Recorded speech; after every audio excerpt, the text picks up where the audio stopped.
Music by Amit Tiwari.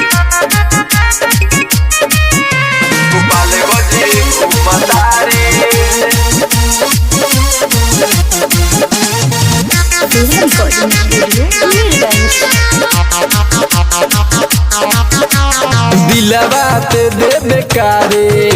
Gopal गज घूमता रे दिलवा ते दे बेकारे गोपाल गज घूमता रे मारी के तिरछी नजर मारी के तिरछी नजर तेहू पागल कइले बारे दिलवा दिलवा दिलवा ते दे बेकारे गोपाल गज घूमता रे दिलवा ते दे बेकारे गोपाल गज घूमता रे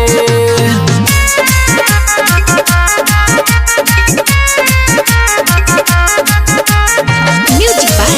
Amit Tiwari. मेरी गज लाइन बाजार के बार तू जाने हो जम सड़ रघुआ के लेबू का परान हो दिल प्यार के बना जन भुआला पुराना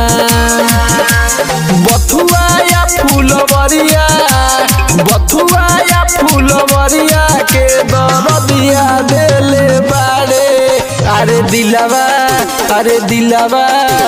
दिलवा ते दे बेकारे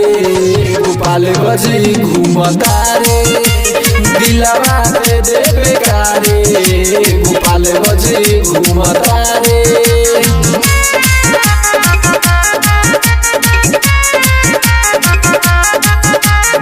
Music by Amit Tiwari. राजा पुरलू हंसी के मारतलाई आराना बाजार के लइका मारे लसलाइन थावे से मारा बाजार के तोहे रख दी है गार के दीपू दीवाना संदीप के ते फोटो चुमता रे दिलवा दिलवा